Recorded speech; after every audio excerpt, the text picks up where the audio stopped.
Ask him at his house. I don't know that we want to get in the habit of Great announcing gentleman. it. Yeah, Different. we'll post it out there. Nicest guys I ever worked with. Well, he says he hasn't seen you in a while. He might try and track you down one of these days. So much, but there's a lot of people here tonight, so that's nice. Welcome, everyone, to our city council meeting. We'll have the approval of the agenda first. So move. Second. Motion second. Clerk will call the roll. Star. Aye. Yeager. Aye. Friesman. Aye. Hammond. Aye. Malero. Aye. Motion passes. Next, consider of the approval of the minutes from the April 2nd and April 11th meetings. Do you want to do the citizen comment? I was just going to say that. We're missing something. Something's missing. Yeah, I suppose I should do that, shouldn't I? Yeah, Well, let's it's approve the delayed. minutes since we already did it, I Yeah. guess. Okay. So move. Second. Clerk will call the roll. Yeager. Aye. Friesman. Aye. Hammond. Aye. Malero. Aye. Star. Aye. See, I got so excited since so many people were here, I forgot to get that time. So we will have a time early in the meeting here. If anybody has any citizen comments, anything that doesn't pertain to the agenda tonight, this is the time to make those comments. So if anybody would have any comments, you're welcome to speak now. Seeing none, we'll continue with the approval of the consent calendar. Any questions on the consent calendar? So move, Your Honor. Second. Motion is second to approve the consent calendar. Clerk will call the roll. Friesman. Aye. Hammond. Aye. Malero. Aye. Star. Aye. Yeager. Aye. Now we're to the business of the mayor. The only thing I have tonight is a proclamation for National Service Recognition Day. Mary, do you have a comment to make? What we're asking is for mayor and council to read our proclamation for, this is National Volunteer Week, and we also want to recognize national service this week too. So I'm just asking that you read that proclamation. And I brought 5 ladies along with me that are in the program that will speak when you do that, about what they do, where they're from, what they do, how long they've been in the program. So. Very good. All right. Thank you. Yes. We have a So motion moved. to approve the proclamation. So moved, Your Honor. Second. Any further discussion or questions? Clerk will call the roll. Hammond. Aye. Malero. Aye. Star. Aye. Yeager. Aye. Friesman. Aye. Motion passes, and I'll come down and read the proclamation then.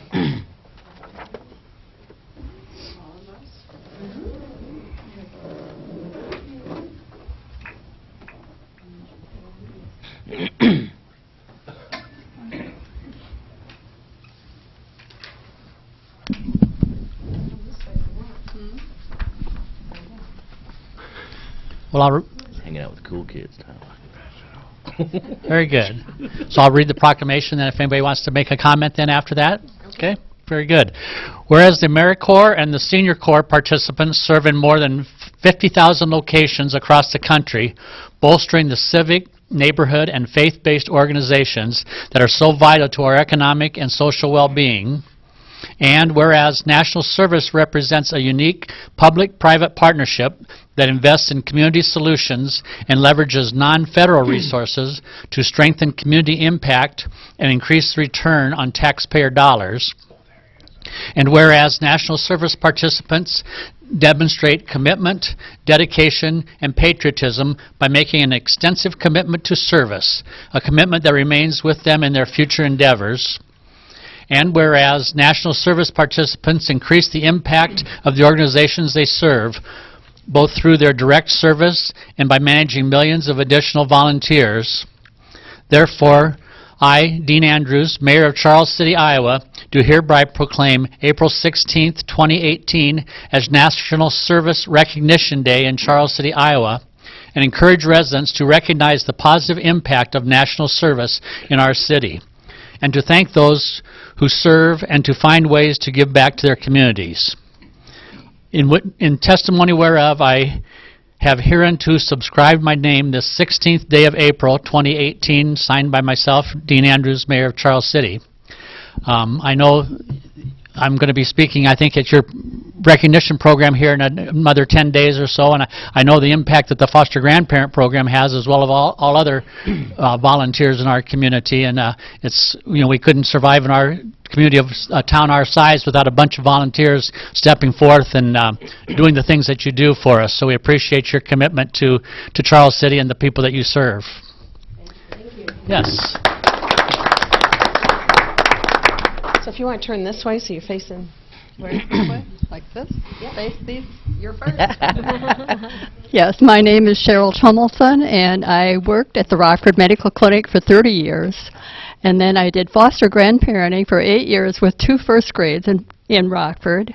And then we moved to Osage, and so I've been in Osage for 4 years.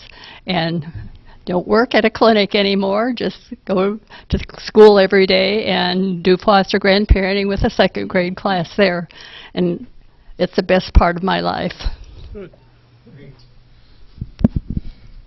Everyone here is from, I have one from Charles City, but these 3 ladies are from Osage, and Pat is from New Hampton. I thought it'd be nice to hear from all the areas we serve.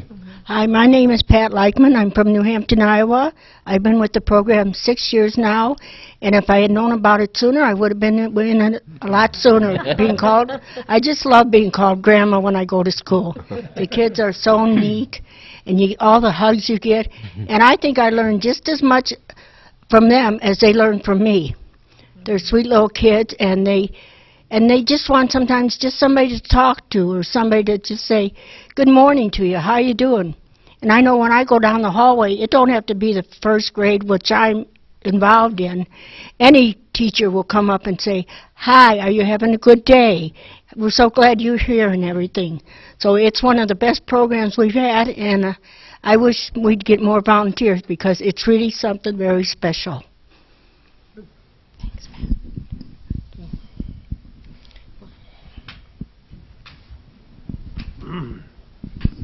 Hi, I'm Carol Pollard from Osage. I volunteer at Lincoln Elementary with the kindergarten kids, 22 of them, and I dearly love it.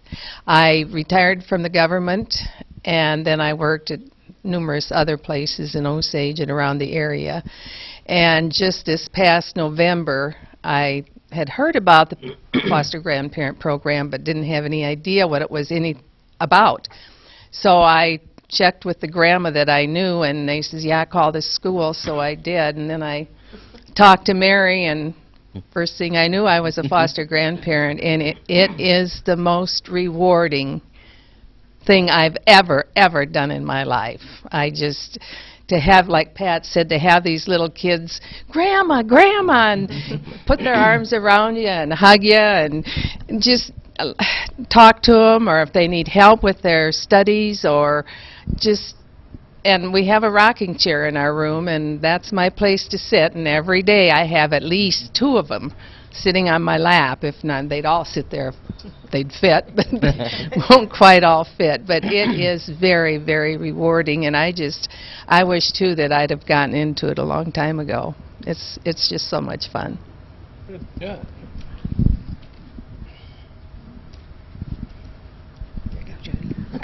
Hi, I'm Jody Jacobson. I live here in Charles City.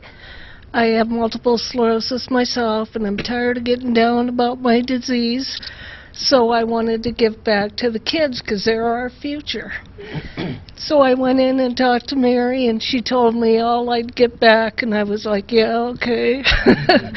And then one day I walked into the school, and the kids came running to me, and, hi, Grandma, and it just touched my heart so much. And love you, Grandma, and they just had a good time. And I love teaching the kids. Really love it. Thank you. So where do you volunteer? I volunteer at Washington Elementary, 1st grade. And you've been in how long? November 20th. I even know the date. This of last year. Yeah. Thank you. Here you go, Colleen. Good afternoon. I'm Collie Hips from Osage, Iowa. I was at Sacred Heart School for 40 years. as a secretary bookkeeper, and I loved it. And they said, we're going to close come May of 12. Wow. So Mary come in there and she says, what are you going to do now? And I said, well, I don't know. You should be a grandma. And I thought, oh, I don't know. I did know of the program because I had 2 in my building. But I've started in August of 12, and I just love it. And the kids really appreciate you being there. I raised 9 kids of my own, and I think I've gotten more hugs from these kids than I did all 9 of my kids all the years to come. And just today, here, Mary, I want to show them just this morning, a girl here says, Grandma Collie, dear Grandma, I love you when you help us. Love, Lily. I love you. Well, you just have to go back. It's just something very dear to my heart. Thank you. Thank you. Do you have any questions for us? No, I'd just like to say, over the years that I've been on the council, I've been involved with the liaison side of the thing, and this foster grandparents program is one of the greatest programs I think that we've had going. And thank you, Mary, for all your time that you've put into it, and for all your volunteers that make it a very successful program. Thank you. Thank you, guys. Yeah. Thank you very much.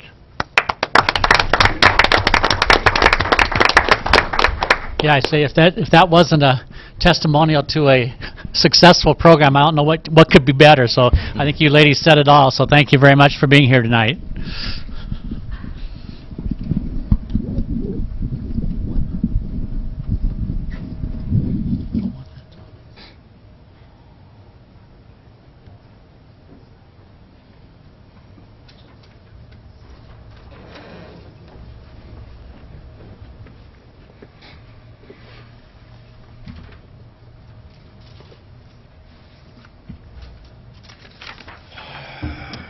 All right.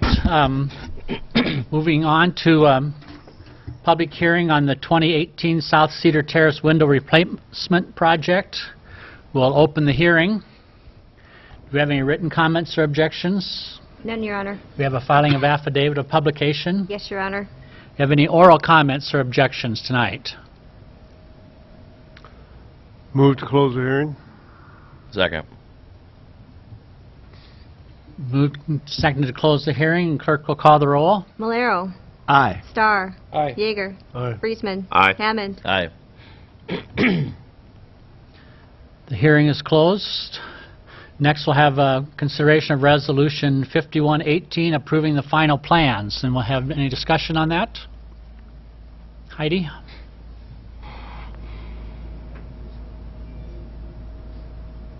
I'm Heidi Nielsen, and I'm the city's housing director. The window replacement project is going to take place at South Cedar Terrace. In all 80 of our units, there's approximately 324 windows. The original plans, there was 3 addendas that we had to change the original plans. We had a material for the flashing, and they had inadvertently put steel down instead of aluminum, which steel would not be a very good product to do flashing for the windows. So we changed that, and then they originally specified the windows to be wood, and we wanted vinyl windows. And then they had just omitted a window from the plan, so they added that. And then we had to revise the kitchen window to include a tempered safety glass because the storm door opened out into the window, so we needed to do that for safety reasons. And initially, we have a fixed portion on one of the windows, and it was to be at the bottom of the window, but due to production considerations and installation for drainage, we had to move that to the top part of the window. And then the other addendas were just for substituting different manufacturers for the windows and the sealant.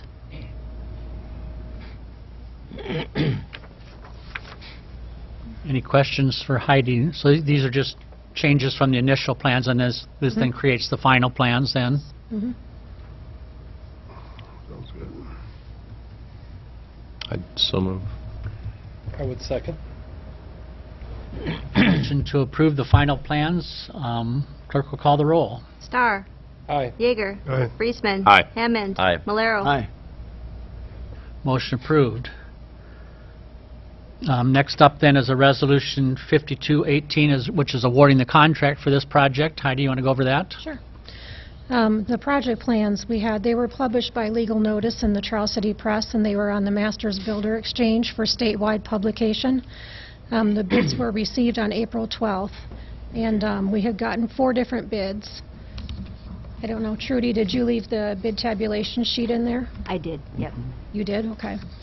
Yeah, so we ended up with 4 bids. The high bid was $290,263.50 from the Window Source. They're from the Waterloo Cedar Falls area.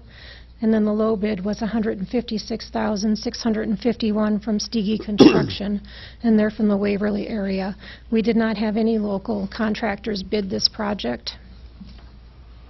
The architect's cost estimate projection for the project was $279,540, so we did discuss with the low bidder if they were comfortable with that bid because it's substantially lower than the cost estimate, and they felt that they could do the job for that amount of money. They said that they were able to pass on cost savings because they didn't have as much of a markup because they manufacture the windows, for an agreement that they had. And then WWA, our architecture firm that we're working with, has worked with this company on several other larger projects than ours and have not had any problems with them at all whatsoever. And then we did run them through the HUD database, and they don't appear on the debarred or excluded parties list. And they have an A1 rating with the Better Business Bureau. The Housing Board met this morning, and they are recommending approval of the low bid from Stege Construction for $156,651. Heidi, with this estimate being $75,000 approximately below the, this bid being $75,000 below the estimate, are you able to keep that in your funding for future projects? Oh, yeah. No, it'll be a good benefit for us. So we'll have, okay, good. I know, a good chunk of money left to put towards another project. Good, okay. Any other questions for Heidi? And the architects are satisfied with Yes. Stege. And did you say they manufacture the windows? Well, it was some kind of an agreement that they had with the manufacturing the windows. One of the substitutions are the windows that are in the addenda that they had requested. Also, one of these, like Plygym or Yeah. Heartland or Alliance, is somebody they're associated with. Yeah, And so because of that association, we can get the better deal. yeah, and that's what they And said. the architects are satisfied with the quality of those windows. Well, yeah, they are equal. They reviewed all of the window substitutions, and we had specified an Anderson window, and they're all equal in product for quality. Okay. I would so move for the low bid. Second. And a motion, a second, to award the contract. Clerk will call the roll. Yeager. Aye. Friesman. Aye. Hammond. Aye. Malero. Aye. Starr. Aye. Thank you. Thank you, Heidi. Thanks, Heidi. Is that it? Next is a request from Community Revitalization for street closures for Farmers Market and Party in the Park events. Mark, do you have a comment? Good evening, Mark Wicks, Community Development Director. Tonight I'm wearing my Community Revite Director hat. This is an annual request we make as we prepare for our summer events, which we still plan on doing, snow allowing. With or I without see somebody snow? asked if the 4th of July parade was postponed due to snow this year. We haven't got that far yet. The request we're making tonight is Farmers Market is scheduled to begin May 5th. It'll run Wednesdays and Saturdays through October 20th, Wednesdays from 3:30 to 6 p.m. and Saturdays from 9 p.m. or 9 a.m. rather to noon. We are requesting that Blunt Street from North Main to North Jackson be closed again for this. We close it at about an hour before the vendors prepare, and then open it up within 15-20 minutes of when they're done. Second request is for our Party in the Park season this year, which will begin June 1st, June 1st, 15th, 29th, July 13th, and August 3rd. We're requesting North Jackson from Kelly to Blunt be closed, as well as Blunt and Kelly from North Main to North Jackson. Basically surrounding Central Park, we'd leave North Main open. We would be closing at about 3 o'clock each of those days and have it reopened by 10:30. Pretty much the same thing that's gone on the Same last few thing years. that's gone on isn't it? last time. Yep, we have 5 events this year, just like we had 5 events last year. In the past, we've had as many as 6. We are starting a week later which the way the weather's been going is probably a good thing. But yeah, we'll begin June 1st. We will not be doing it Memorial Day weekend this year. I would so move. Second. Thank you. Any further questions for Mark? Not, the clerk will call the roll. Friesman. Aye. Hammond. Aye. Malero. Aye. Starr. Aye. Yeager. Aye. Motion is the request is approved. Thank you, Mark. Next is consideration of a motion approving the insurance renewal package from Sisson & Associates. Bob, do you have a comment?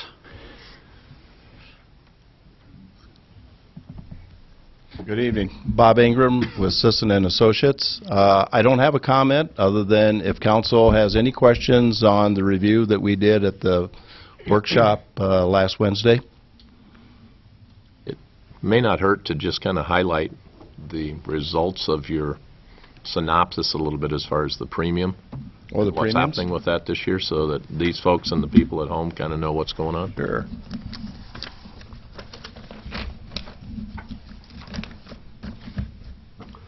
Put your glasses on, Bob. Okay. You're All more right. looking to meet him outside afterwards. Yeah. Yeah, you're right on that one.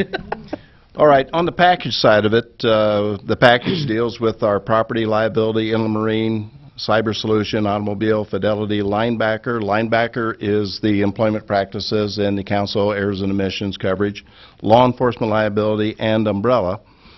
The premium last year for 2017 was $189,582. Renewal premium for 2018 is $197,029. So that represents roughly just about a 4% increase from last year, but a lot of that is in the property because we increased our property values 2% to keep our replacement cost coverages in check. And so, you know, the blanket limit that we have, because we take the building and the contents and we put it in one big blanket amount. So last year the blanket, city property blanket was $48,670,571. The blanket renewal this year is $49,643,985, I should say.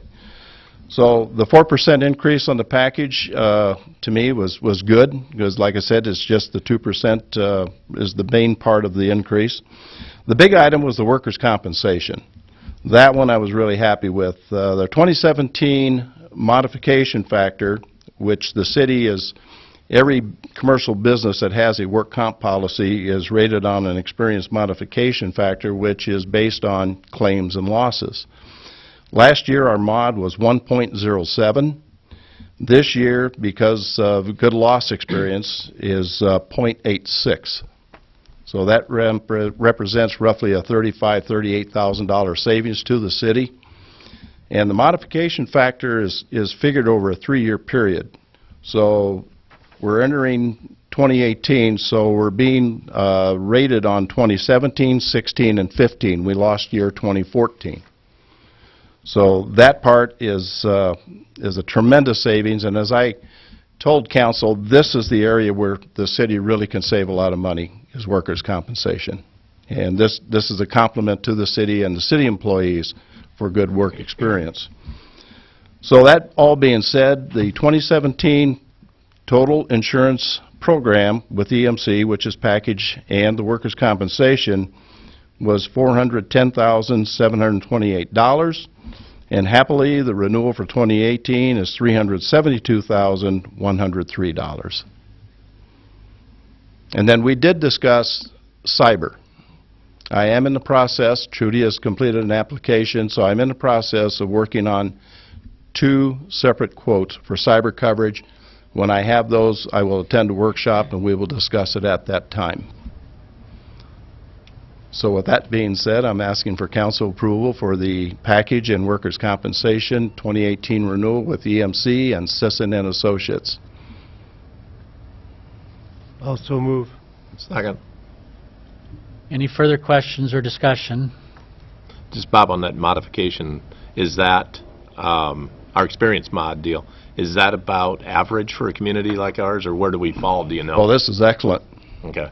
I would say on an average, for a municipality on a city our size, an average mod would probably be in the .90 to .95 range, to give you an idea. So when the mod drops down to .86, the city has really done some good things as far as controlling losses. And the setting up of the return to work program that EMC has implemented, that will certainly help to control this mod, hopefully, because what we're doing there is we're trying to curb the indemnity side of workers' compensation, the employee who's injured that goes home but does not return to work. So we have set up programs to, with doctor's permission, for that employee to come back and do some work, and that really helps to reduce the expense on the indemnity side of workers' compensation. Okay. Good. Thank you. Any further discussion? Clerk, call the roll. Hammond. Aye. Malero. Aye. Starr. Aye. Yeager. Aye. Friesman. Aye. Motion passes, and thanks, Bob, for all your work.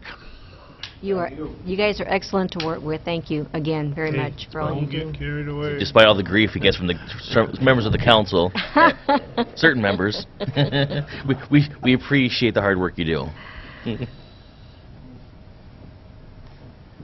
All right, next we'll move on to Resolution 5318 on the forgiveness of rehabilitation loan for Kathy Bogie. We have discussion. Heidi again.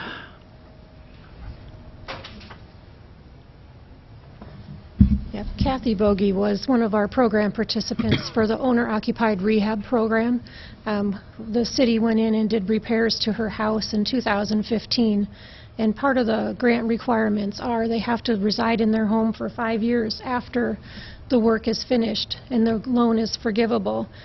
We had put $24,999 of work into the home, and she's completed 2 full years, so the balance that she owes is $14,999.40. She's no longer able to live in her home due to health reasons, so she has asked that we forgive the balance of the loan.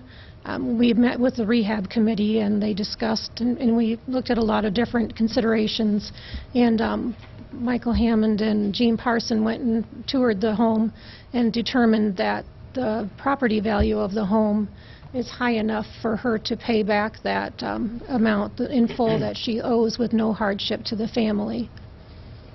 And that would be something that she would owe at the sale of her home.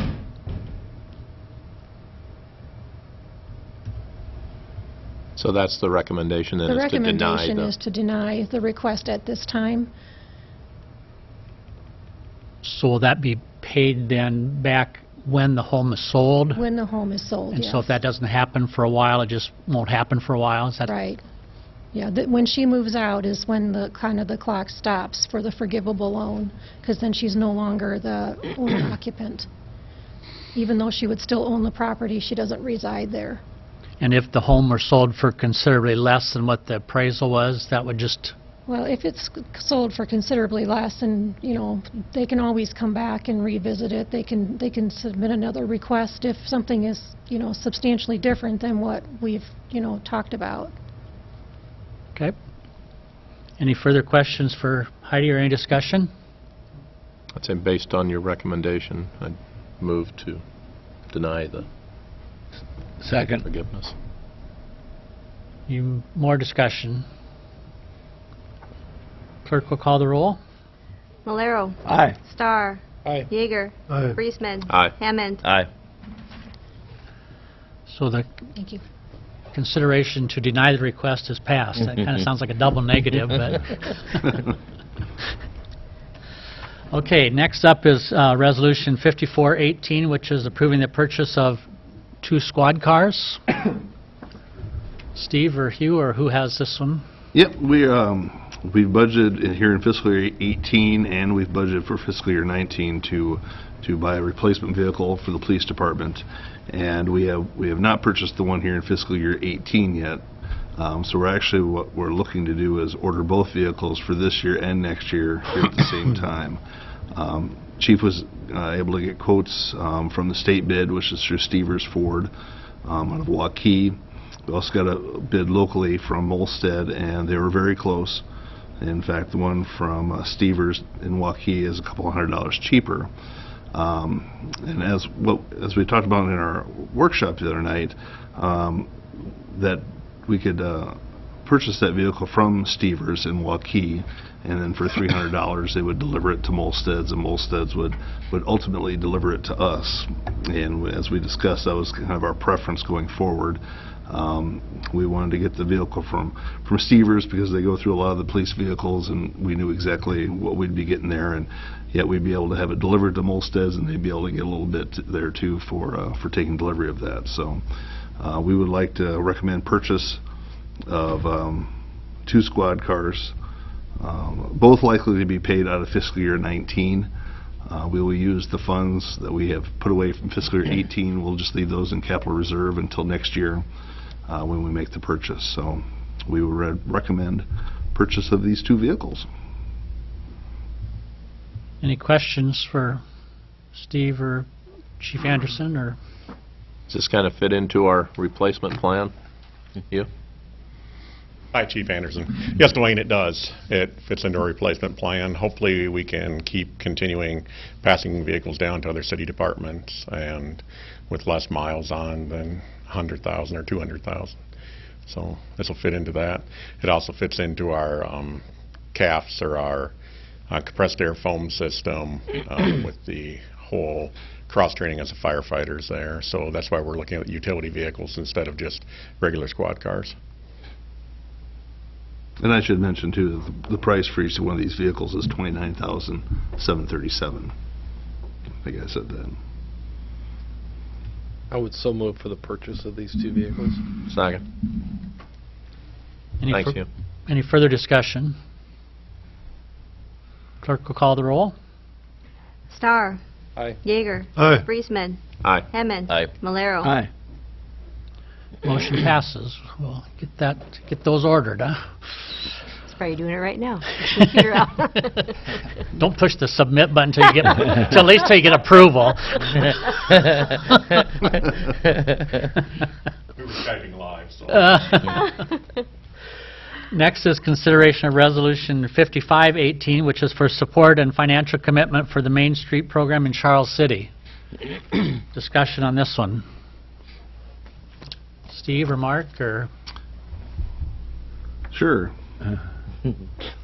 This is our annual, the annual fund request for the Main Street Iowa program, which Mark could go on to. But this is basically our financial commitment to the program through the city. And what we do is we fund this program via the Riverside TIF District, which encompasses Main Street.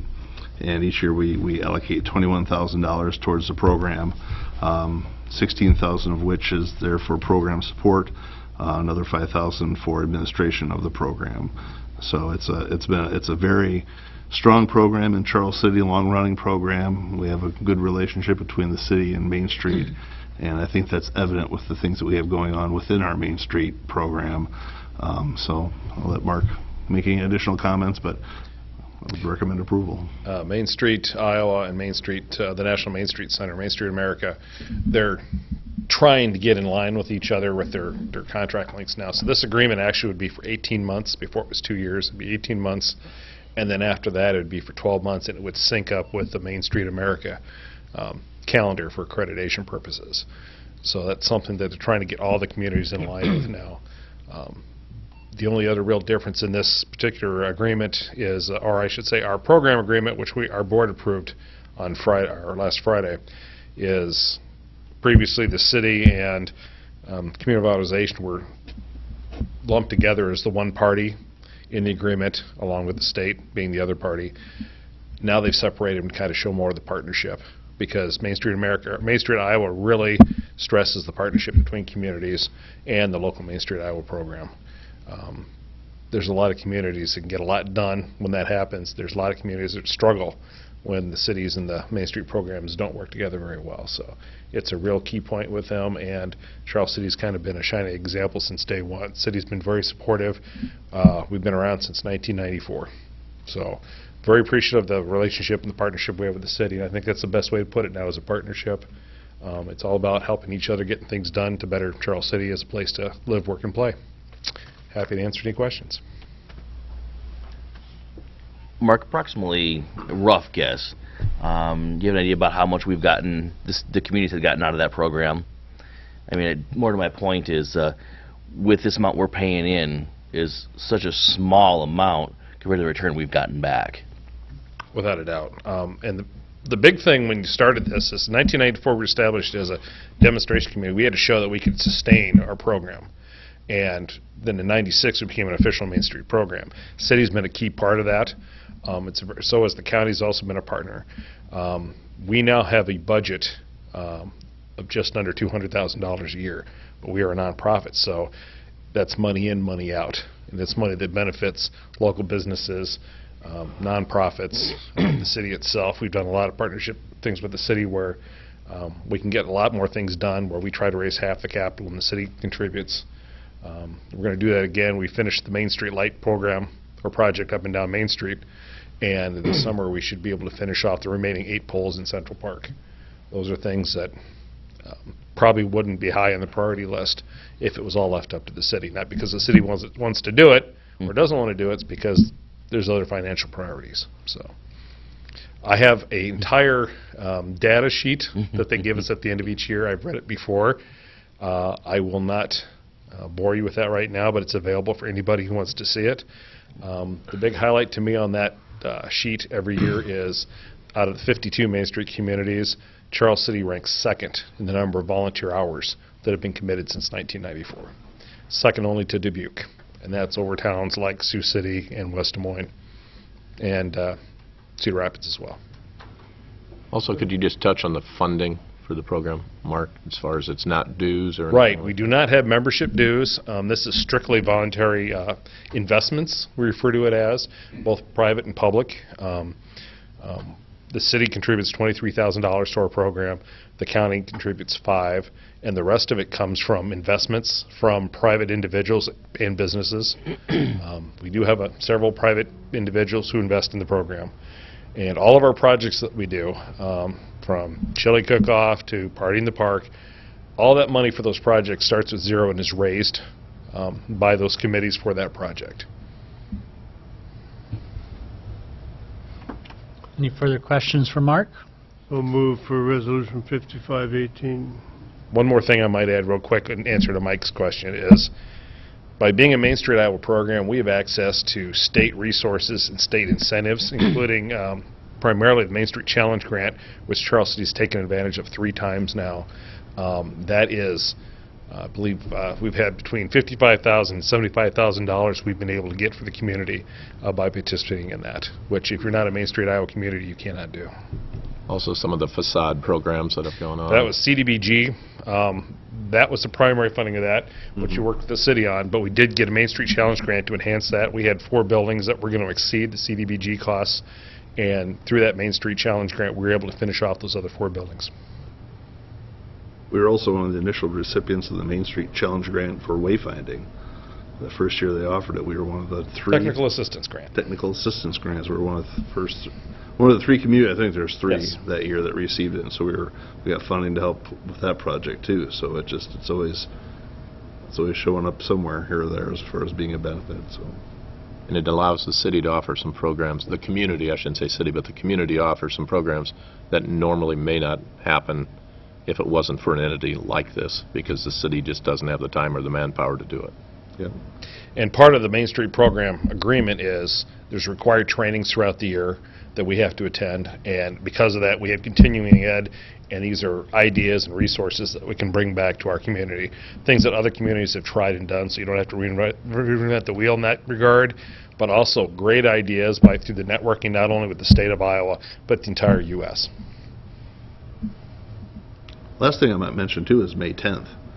May 10th is our we've got our Main Street review where they're going to be in 10th town. and 11th. They So- used to do an annual program visit we have to do for accreditation. That's now done online. Again, one of the reasons they're trying to sync up the calendar with Main Street America.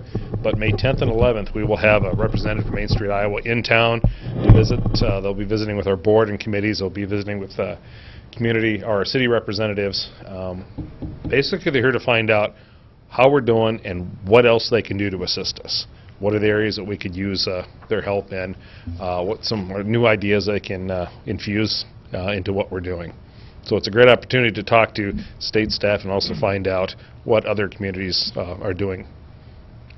So if you're available at 1 o'clock on May 10th, I know Mayor Trudy and myself will be meeting with them. So if there's any council members that would like to join in, please feel free. Let us know.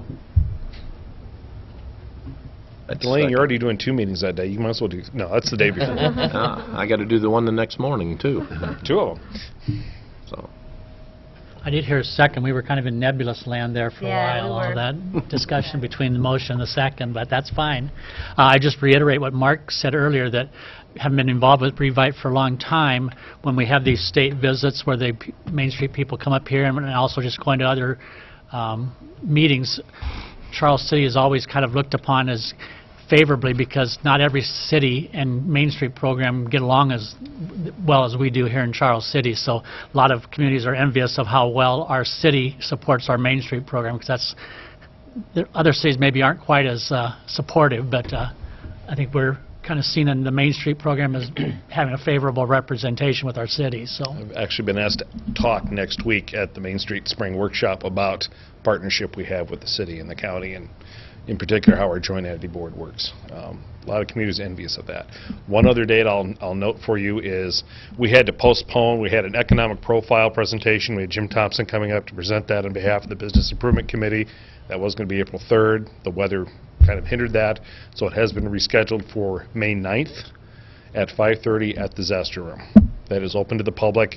We'll talk about the most recent economic data profile for Charles City, what our strengths and weaknesses are, and some of the things we can take advantage of and work on. Thank you. thanks, Mark. Any other discussion? Clerk will call the roll. Yeager. Aye. Friesman. Aye. Hammond. Aye. Malero. Aye. Starr. Aye. Motion passes. All right. We are to consider a motion approving the structural inspection of 201, 203 North Main Street building. And Steve, you have some comments for that? Yeah, at our last workshop, we talked again about the property located at 201, 203 North Main.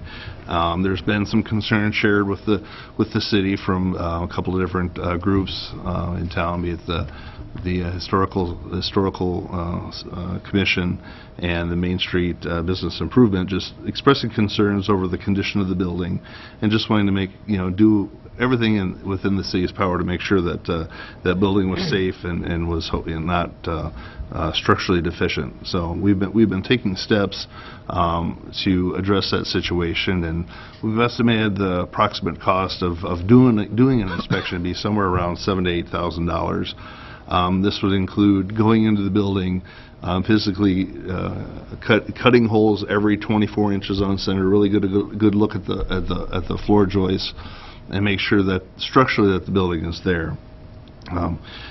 Since we published this agenda and I had written this summary here recommending that we move forward, we've had some additional developments over there, and the building owner has stepped forward and has been doing some work to address and look at some of these concerns a little bit further. So I think tonight, before we take any official action to start any type of legal proceedings, I'd like to kind of hold off on that and just kind of see how this progresses before we take that step. I think we might be coming into something here that we might be able to find possibly a workable solution. And so rather than jumping the gun and pulling the trigger on something, I just as soon wait a little bit. But suffice it to say that the building is getting reviewed and getting a deeper look. So I think that's very encouraging. Well, that was the intent from the beginning, is to get the property owner to take care of this. And if our initial action gets that done, we've done what we wanted to accomplish. So hopefully this is the start of the owner taking responsibility for the building, and we can step back and just let it go on its own. Yeah, well, we're certainly going to be keeping a close eye on this as this move forward, and if we need to take action, we certainly can do that. We're in the position to do it. But I think for the time being, let's see how this plays out. Would it not make some sense, though, since we've discussed this and we have a motion here, to just go ahead and approve it? Whether we do it could be left to determine, but at least we'd have the action approved that we could move forward without having to bring it back and rehash it again. I think that would keep the pressure on. I think we need to make sure that it gets done, and I agree, we can approve it and not enact it and maybe come back to enact it, but I think we might want to put that emphasis that we are behind this to get going and get something done with it. Okay. And that wouldn't be a bad idea if the council wants to make motion that we approve the ability to take this action, but leave it up to staff discretion, I guess, at moving forward. Approve it without a timetable, but you got the authority. I think that would sound fine, too. I would still make a motion under those terms. Second. So, what is our motion, Ms. City Clerk? Ms. City Clerk? To approve the authority to go ahead and go with that legal action upon staff discretion. Does that sound good? Any further discussion? Clerk will call the roll. Friesman. Aye. Hammond. Aye. Malero. Aye. Starr. Aye. Yeager. Aye. So the motion passes, and we'll kind of keep a watch on the situation and proceed from there. Sounds good. Next is consideration of a motion to approve the site plan for Central Park Dentistry expansion. Discussion?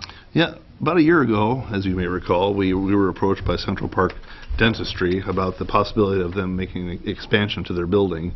They wanted to extend it to the south, which was all city property, and although it was green space, they wanted to build an extension out that way, build out towards that alleyway. And so part of that discussion, we discussed doing a property swap.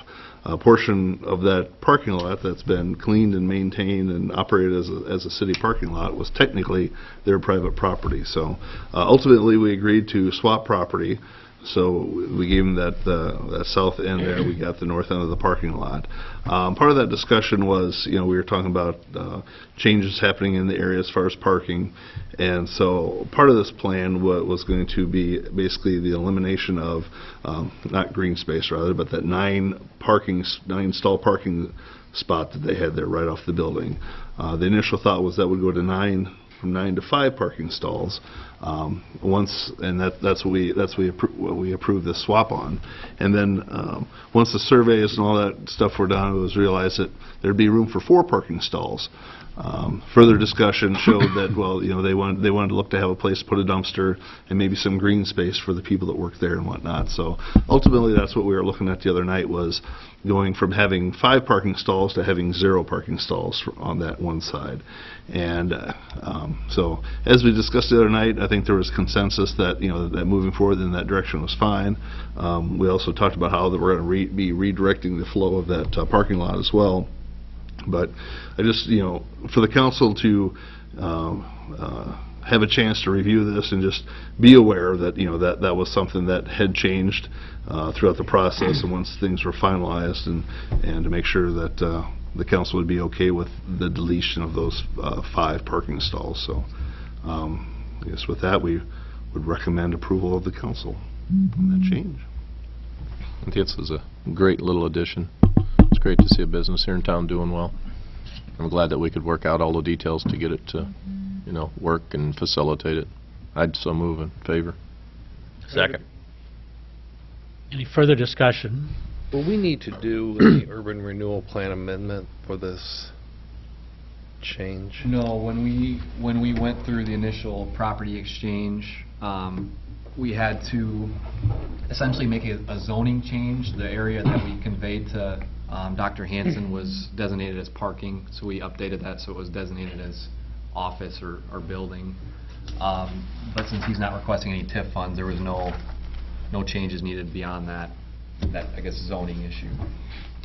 Thank you. So yeah, I think that's all been taken care of. Any further questions or discussion? Clerk will call the roll. Hammond. Aye. Malero. Aye. Starr. Aye. Yeager. Aye. Friesman. Aye. Motion approved. Next is consideration of Resolution 5618, which is granting a waiver of subdivision requirements to Ray Holzer. Discussion? Yep. Basically, what we're looking at here is we've got a Ray Holzer that owns 21 acres up adjacent to 195th Street. As you see in your map there, they've negotiated a sale of a 2-acre parcel up in that area for construction of a new home. The issue at hand here is just that, that leaves a parcel that's behind it to be potentially landlocked. And what has been discussed and I think reviewed by planning and zoning and recommended for approval, I think. they met tonight to look at this. But basically, what we'd be doing here is what we did here several months ago in a different parcel up there in that same area. It was that 19 acres that's left from that 2-acre deletion gets tied to the property to the west, so that if and when that's ever sold, the other property is tied to it, so you can't ever sell off and have a landlocked property. So, Judy, was there any new information tonight? Yeah, I unfortunately am not John. There was some confusion at the P&Z tonight, but we got it all figured out. Their concern was that we were waiving all of the subdivision requirements. But I explained to them, no, it just had to do with this landlocked situation. And so we were requiring them to tie those parcels together like what you had said. And once they understood that, then they said, yes, they agree with this, and like Steve said, this is something very similar to what we did here not too long ago. So, I know we got the copy of the restricted covenant here this afternoon. I don't know if Brad's had a chance to look at it, but as long as all the legals match up, everything in there seems to be worded properly. So, I think we'd probably be set to. Yeah, and I did get a chance to review that restrictive covenant. There was a couple minor changes that we'll work with Mr. Holzer on. So I guess my recommendation, I talked to Trudy and John about this a little bit, would just be to approve that resolution subject to receiving a satisfactory restrictive covenant. But like Steve stated, essentially this is going to create a landlocked parcel, so we are just tying that to a larger parcel so that in the event the landlocked parcel is ever developed, it would have access to public right-of-way. I would so move for Resolution 5618 with the additions that Brad added there. Second. Any further discussion? Clerk will call the roll. Malero. Aye. Starr. Aye. Yeager. Aye. Friesman. Aye. Hammond. Aye. Motion passes. Next is consideration of Resolution 5718, which is in support of continued funding of statewide reimbursement of the commercial industrial property tax revenue reductions. Steve, you want to discuss this a little bit? Yeah, you bet. As you're all well familiar, the state legislature is considering a reduction of the statewide property tax backfill. To just a real brief history, in 2013 they enacted commercial industrial property rollback on property taxes, effectively taking it from 100% payment down to ultimately 90%. And so that reduction in property tax value, to keep cities, counties, and schools whole from that, the state, their general fund is funding that back. Well, a few years down the road now, and so the state is seeing some financial shortfall, and so one of the things that they're looking at is ways to balance their budget, and one of the things being proposed is potentially reduction of the backfill and ultimately deletion of the backfill.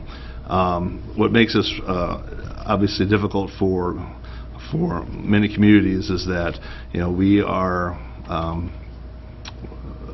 maxed out at the 810 levy limit. We also use the 27 cents emergency levy which is the max on that too. So we have all the funds that we can generate out of the general fund from a taxation standpoint. And so if we're looking at a potential reduction. The total amount of backfill the city gets is just shy of $170,000. Probably $100,000 of that comes into the general fund. So we have no other way to make up for that. So, we always have ongoing projects, expenses, and things that keep coming up. So, obviously, the League of Cities has filed in opposition of this reduction in backfill, and what they did was they provided this template resolution that they forwarded to cities here on Friday, saying that anybody that would be interested in passing this to show support to the state and your local legislators in an effort to fully fund the backfill. They passed this out for anyone that would want to pass and approve it. I took that, I tweaked it a little bit, put a few extra things in there, and so put this on the agenda tonight with the hope that the council would consider passing this, so we could pass this along not only to our state senator, a state representative, but also I know the mayor's had some contact with a representative from the Dubuque area that's wanting to see letters of show signs of support the communities are putting forward. So, we have a limited pool of resources that we're working with, and so any time that some of that might be otherwise taken away or not funded is something that would have a direct and immediate impact on the city. So, with that, I recommend and ask the council to pass this resolution. I would so move. Second. I mean, all of us have, increases in our personal budgets and the city budgets and the state and everybody else, but, to take away the only means that we really have of generating any funds. I mean, tonight we just talked about our insurance. This is, $170,000, isn't even 50% of just our insurance bill, per year. So that's very important money to us if that goes away. Excuse me, you said we could take that out of insurance allocation? No, I did not. Oh. I'm trying to make a point that this is serious business, and No, the I state and agree everybody else fully. needs to take note of it. And the fact that we have no recourse. We're capped. They cap us at what can be levied, and so that really puts us in a position where in some cases maybe you could increase the levy to offset that for the parts of this that are debt service, things of that. But anything that's general fund, it's capped. So you have to lose programming, lose personnel, things like that. So essentially, the rural communities are the ones that are hit hardest. Anything outside of the Metroplex is considered a rural community here in Iowa. The way to counteract the backfill or the lack of needing it is for substantial growth. And for, I'd say, the vast majority of the rural communities in Iowa, the substantial growth is not something that's seen. Whereas the urban cities, the Metroplexes, they're seeing all of the growth, and so they have a little bit more of kind of a cushion for that backfill, and they can move beyond it. Whereas, like I said, these rural communities, including Charles City, that includes Mason City, it doesn't seem like a rural community, but outside of the main Metroplexes, they're all going to suffer, and that's why this is important to help sustain, so we can work on that growth while still receiving this money as well that was promised to the states when passed, or to the communities when passed. Any further discussion? We have a motion. We do. Motion and a second. Clerk will call the roll. Starr. Aye. Yeager. Aye. Friesman. Aye. Hammond. Aye. Malero. Aye. Motion passes. Like I was telling Steve the other day, part of the reason that we have this backfill is that they had a rollback on what we can charge in taxes, and I said if the state would just eliminate all the rollbacks, we'd be happy to eliminate the backfill. But make it a lot easier for everybody. yep, they just let us tax at what our valuations are. That would be fine. But the state has other ideas of how to balance their budget, I guess. So, just a little editorial comment there. Ironically, it is the 50th anniversary of Home Rule. Yes. For whatever that means. That's right. All right. Any miscellaneous correspondence tonight? And, Your Honor. Brad, do you have anything to report? Yeah, just a quick update on the property on 301 South Johnson. It was an abandoned nuisance property. We reached an agreement with the owner about 1.5 years ago. He assumed all the costs of tearing the property down and grading the property, and the city agreed to pay the cost of the utilities, disconnecting the utilities at the main. We placed a lien on the property for $3,000 for those costs. 5-year lien. He sold the property, so we were reimbursed for the work that we did on that property. So that was one that we were able to get rid of with minimal cost to the city. Good. That's always good. Okay, and city clerk's report? Yes. The next meeting will be a planning session on April 23rd at 6 o'clock. And city administrator's report.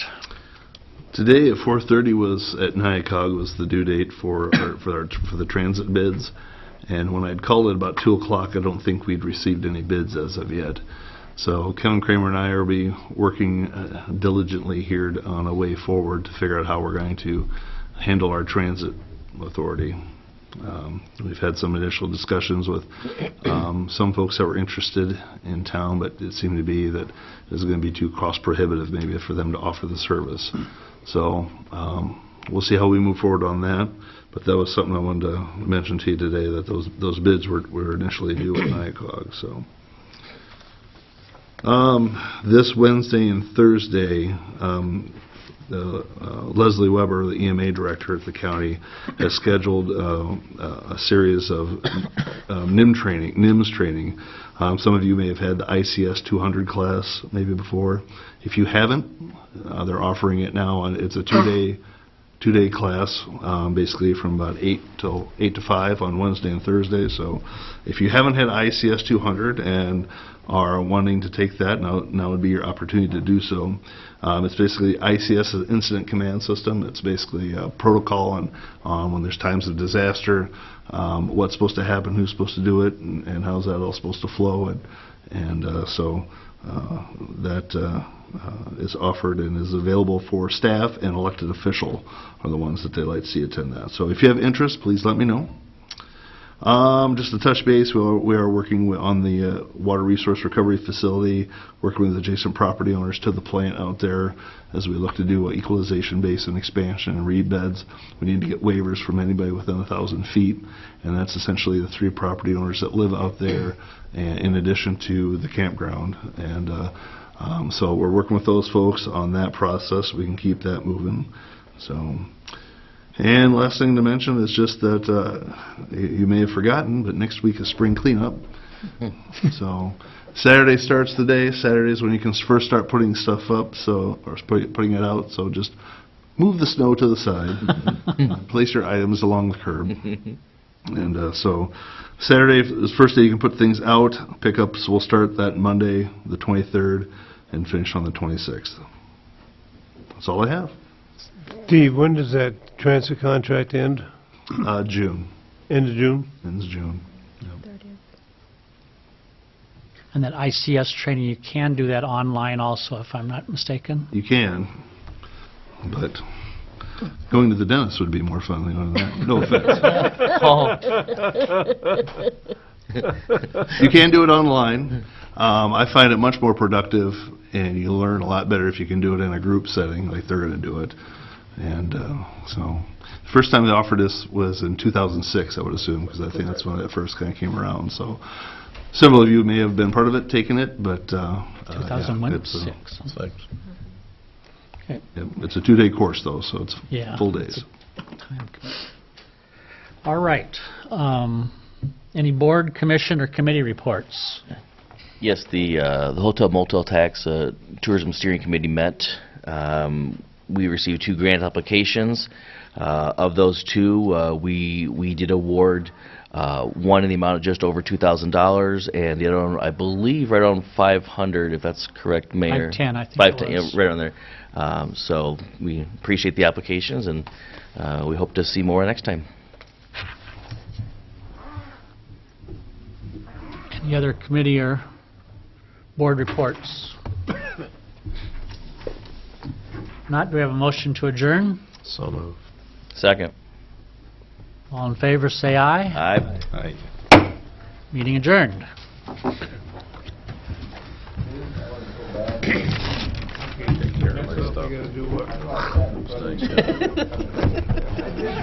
Is there anything different than this? Well, it does. I went like that. Don't have those extra partition lines in there. ICS, training going to be going on? Up at the courthouse and, Training